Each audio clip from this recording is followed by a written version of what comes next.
Toby is a tram engine. He has side plates and cow catchers, but he doesn't look like a steam engine at all. He takes trucks from factories and farms and brings them to the harbor, where the big engines take them to London and elsewhere. Toby's tramway runs through towns, fields, and villages. He passes through crossways and farms. Toby's cheerful and he rings his bell.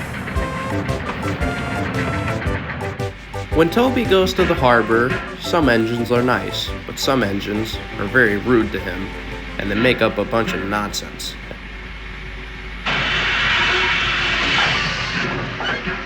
Hey, be careful with that, it's fragile. I know what I'm doing, you box on wheels. Now leave me be.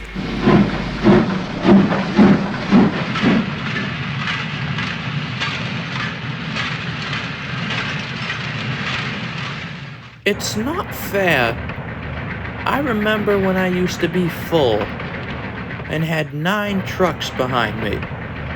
Now, there's only 3 or 4. All these buses and cars are full of people, and I've got none. Toby hasn't had an accident for years, but a lot of these cars have been having accidents. Toby proceeds with caution and care when he's on the line. But since some people don't know how to drive, Toby has to go slow when he's on the tramway, because some people almost hit him with their cars.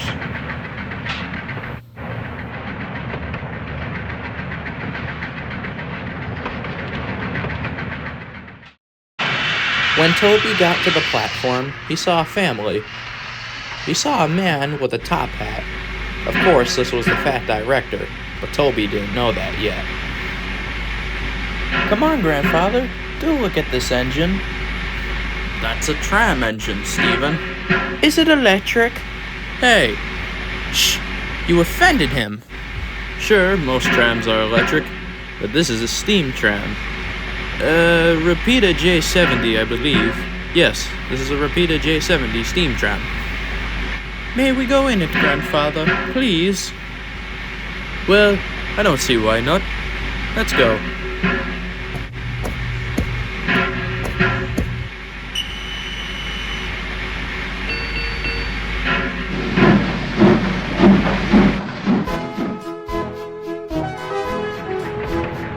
Electric indeed.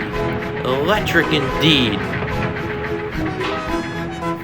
The family had a wonderful time, going through the fields and villages and on the tramway. Sometimes they rode in Henrietta, other times in empty trucks, and on the last day, the driver allowed him into Toby's cab. They had a wonderful time.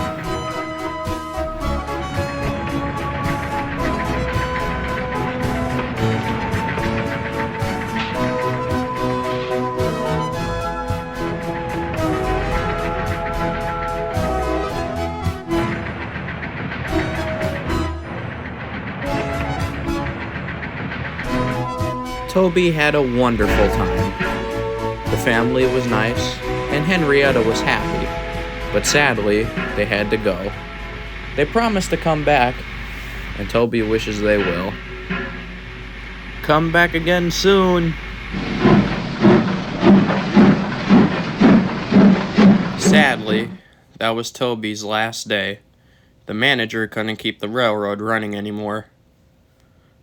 Someone will buy you, Toby. I'm sure of it.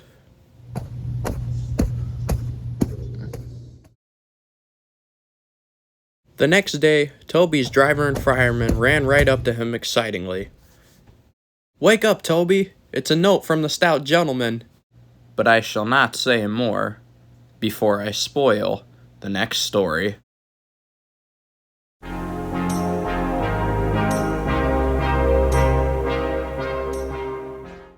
At the end of Thomas's branch line, there's a quarry. The road goes right next to the line, but Thomas was very careful here. He would go about 5 miles an hour, even though the speed limit was 10 miles an hour. A police constable will be waiting by the crossing to make sure no cars came while a train was coming. Thomas was great friends with the old constable who just retired, and he thought the new one would just be as nice, and he thought he would say hello.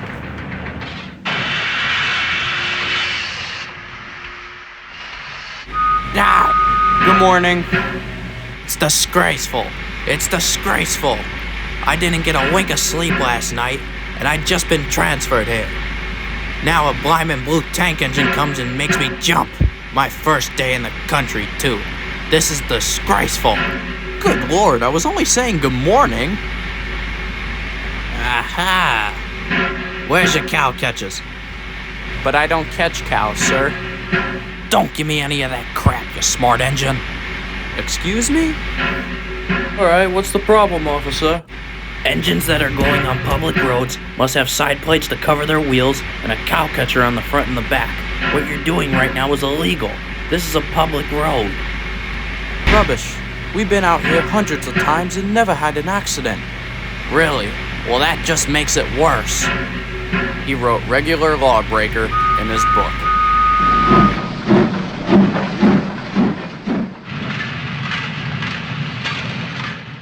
The fat director was having breakfast. He was eating toast and marmalade. The butler came in. Excuse me, sir. You're wanted on the telephone. Bother that telephone. Hello? Yes? What? Ugh, good Lord. I'll be on my way. Oh dear, oh dear, oh dear. I'm sorry, my dear, but Thomas is in trouble with the police, and I must go at once.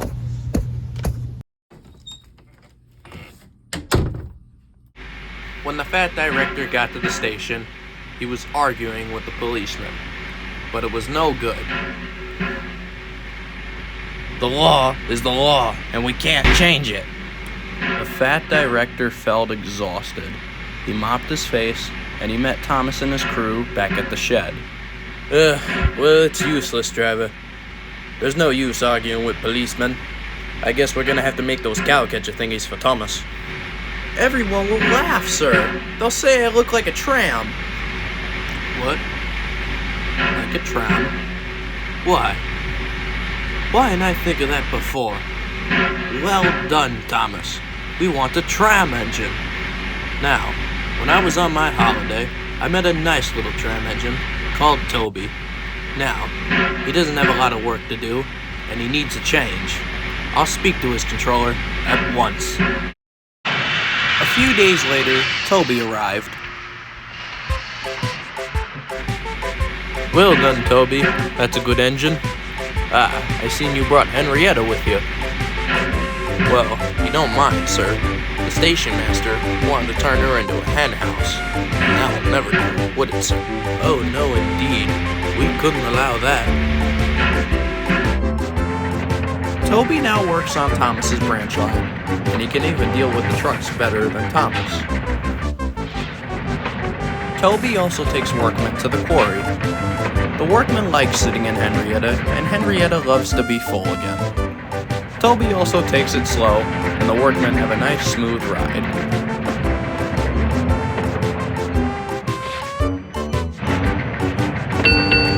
Ah! Hey! Thomas didn't like Toby that much, until Toby told him that he scared off the policeman. That made Thomas laugh, and they've been good friends ever since.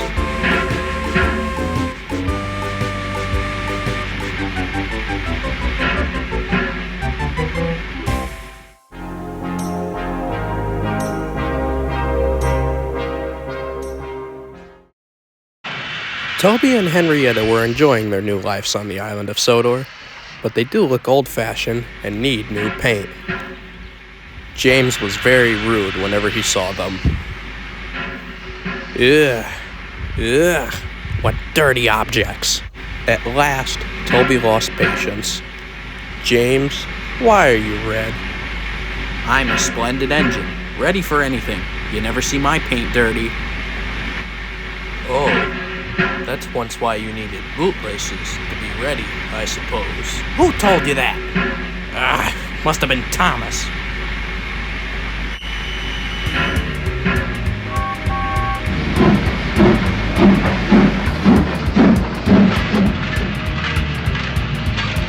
At the end of the line, James dropped off his coaches and got ready for his next train.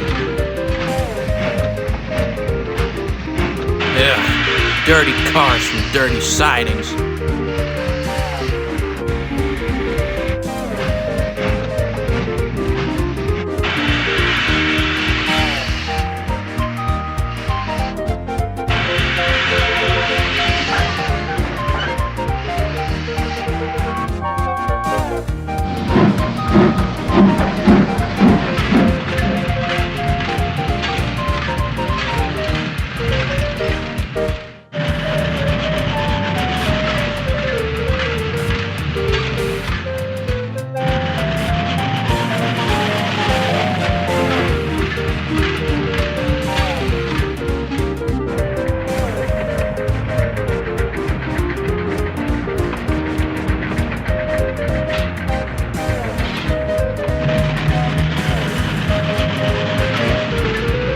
Who does that Toby think he is? He's obnoxious. Hey, what are you doing? Stop! Ah! Hey, knock it off back there! The guard put the brakes on the van until they screamed, but James was still going much too fast.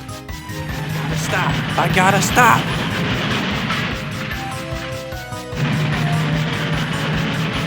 It went through the station and in the yard.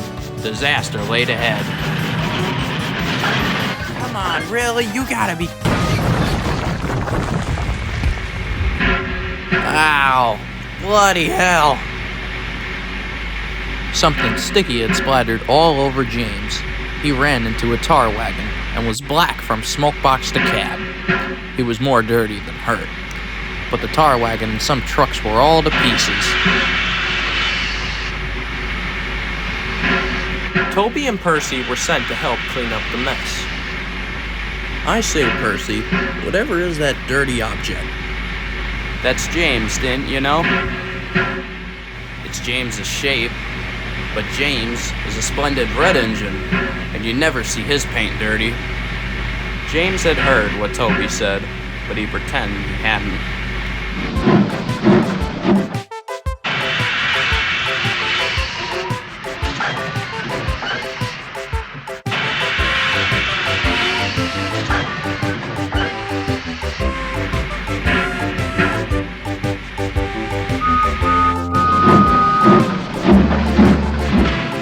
Thomas also helped clean up the wreckage and brought the freight train to its destination.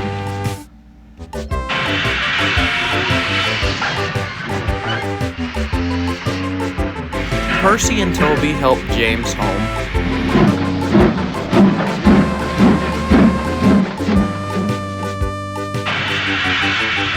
The fat director was waiting for him at the station. Fancy letting your trucks run away. I am surprised. You're not fit to be seen. You must be cleaned at once. Well done, Toby. As a reward, you should be repainted. Brown and blue, I think. That will look good. Please, sir. Can Henrietta get repainted as well? Certainly. She'll be brown, like Annie and Clarabelle. And Toby ran off happily with the news.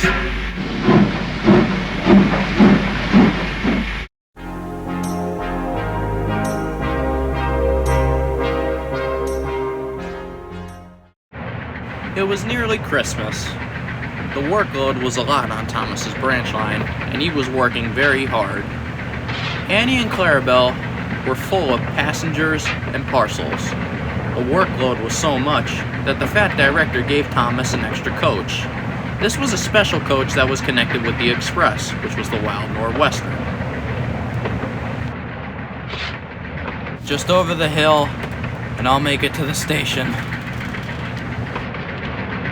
Thomas was tired going up the hill, but he saw a lady in a cottage waving at him. That motivated him enough to get up the hill, and he whistled to her.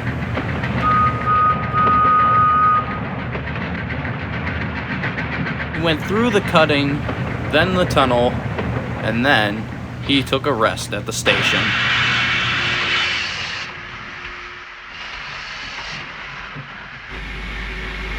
That was Mrs. Kindly that waved at you, Thomas. She hasn't been feeling well, so she's been staying in bed all day. Ah, poor lady. I am sorry for her.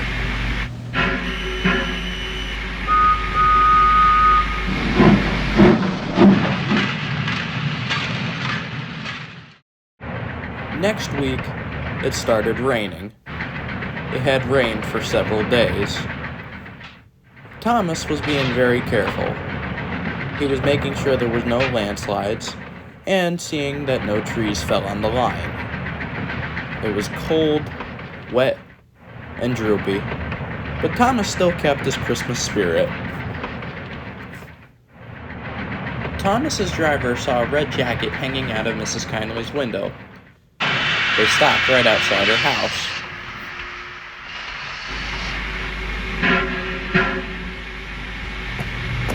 Oh no, what's wrong with Mrs. Kindly? We're not sure. Jake, go check up the line and see if there's anything wrong. On it. Mike, I feel like there's something wrong with Mrs. Kindly. Someone should go check up on her. I'm on it. Jacob. What's up, Mike? I feel like there's something wrong with Mrs. Kindly. Can you please go check? I have to stay with Thomas to move him just in case of a landslide. Isn't Toby supposed to come here later? Not for another hour. Ugh.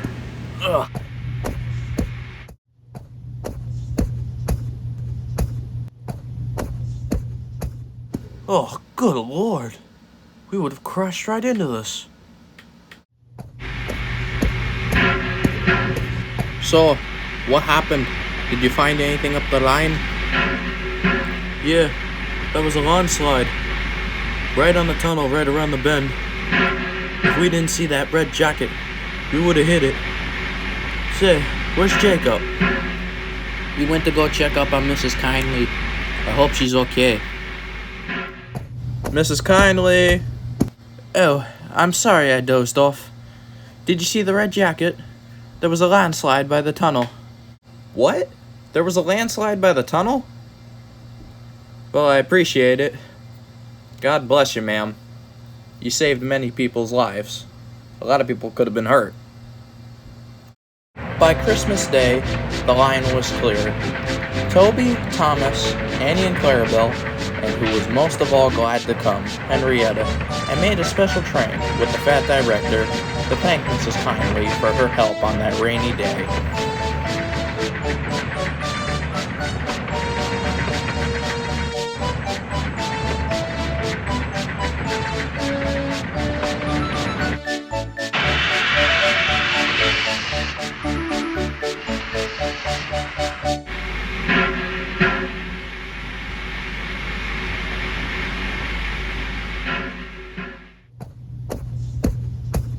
When the fat director and Thomas's crew got to Mrs. Kindly's house, they gave her some presents.